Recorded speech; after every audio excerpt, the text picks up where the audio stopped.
കോൺഗ്രസിനെതിരെ ആഞ്ഞടിച്ച BJP. Sonia കോ പ്രസിഡന്റായുള്ള foundation തുടർച്ചയായി ഭാരതവിരുദ്ധ പ്രവർത്തനങ്ങൾ നടത്തി. പാകിസ്ഥാന് അനുകൂല നിലപാട് സ്വീകരിച്ചു. രാജ്യത്തിന്റെ സമ്പദ് വ്യവസ്ഥ തകർക്കാൻ ജോർജ് സോറോസ് പണം മുടക്കി. രാഹുലിന്റെ ഭാരത് ജോഡോ സോറോസിന്റെ പണമെന്നും സുധാൻഷു ത്രിവേദി ആരോപിച്ചു.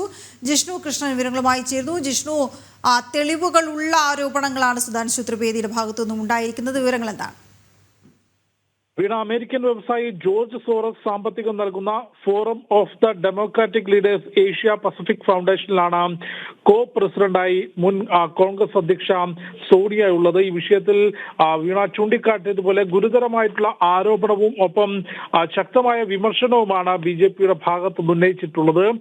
സോണിയ കോ പ്രസിഡന്റ് ആയിട്ടുള്ള ഫൗണ്ടേഷൻ തുടർച്ചയായി ഭാരത വിരുദ്ധ നിലപാടുകൾ സ്വീകരിച്ചിട്ടുണ്ട്. കൂടാതെ പാകിസ്ഥാൻ അനുകൂല നിലപാടുകൾ സ്വീകരിക്കുകയും കശ്മീർ സ്വതന്ത്രമാക്കണമെന്ന ആഹ്വാനവും അത്തരത്തിലുള്ള റിപ്പോർട്ടുകളും പ്രവർത്തനങ്ങളും നടത്തിയിട്ടുണ്ട്. എങ്ങനെയാണ് കോൺഗ്രസിന്റെ മുൻ അധ്യക്ഷ അല്ലെങ്കിൽ കോൺഗ്രസിന്റെ ഏറ്റവും പ്രധാനപ്പെട്ട നേതാവായിട്ടുള്ള സോണിയ ജോർജ് സോറസ് ഫണ്ട് നൽകുന്ന പാകിസ്ഥാൻ അനുകൂല നിലപാട് സ്വീകരിക്കുന്ന കശ്മീർ സ്വതന്ത്രമാക്കണമെന്ന നിലപാട് സ്വീകരിക്കുന്ന ഫൗണ്ടേഷന്റെ തലപ്പത്തെത്തിയത് എന്ന ചോദ്യമാണ് സുധാൻഷു ത്രിവേദി, ബി.ജെ.പിയുടെ ദേശീയ വക്താവും രാജ്യസഭാ അംഗവുമായിട്ടുള്ള സുധാൻഷു ത്രിവേദി ഉയർത്തിയിട്ടുള്ളത്. കൂടാതെ രാഹുലിന്റെ ഭാരത് ജോഡോ യാത്രയ്ക്കും ജോർജ് സോറസുമായി ബന്ധപ്പെട്ട സ്ഥാപനങ്ങളിൽ നിന്ന് പണം ലഭിച്ചിട്ടുണ്ട്.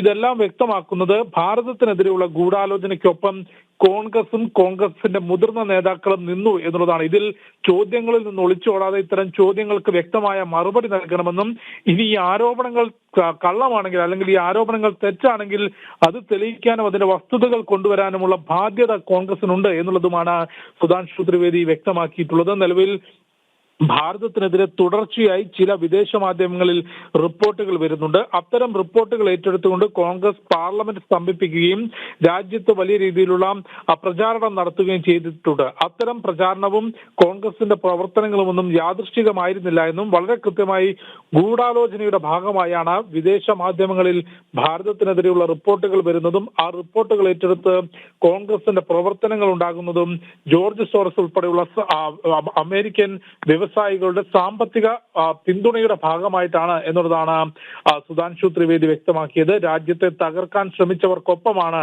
കോൺഗ്രസ് നേതാക്കൾക്ക് സാമ്പത്തിക സഹായം ലഭിച്ചിട്ടുണ്ട്. ഈ ചോദ്യങ്ങൾക്ക് വ്യക്തമായ മറുപടി കോൺഗ്രസിന്റെ നേതാക്കൾ നൽകണം. ഇന്ന് ലോക്സഭയിൽ ഈ വിഷയം ഉന്നയിക്കാൻ ശ്രമിച്ചപ്പോൾ കോൺഗ്രസ് അംഗങ്ങൾ ബഹളം വെച്ചുകൊണ്ട് സഭ തടസ്സപ്പെടുത്തുന്ന സമീപനമാണ് സ്വീകരിച്ചിട്ടുള്ളത്. ഈ വിഷയത്തിൽ വിശദമായ ചർച്ച വേണമെന്നും കോൺഗ്രസ് അംഗങ്ങൾ അല്ലെങ്കിൽ കോൺഗ്രസിന്റെ നേതാക്കൾ ഈ ആരോപണങ്ങളിൽ മറുപടി പറയണമെന്നുമാണ് സുധാൻഷു ത്രിവേദി വ്യക്തമാക്കിയത്. ശരി ജിഷ്ണു.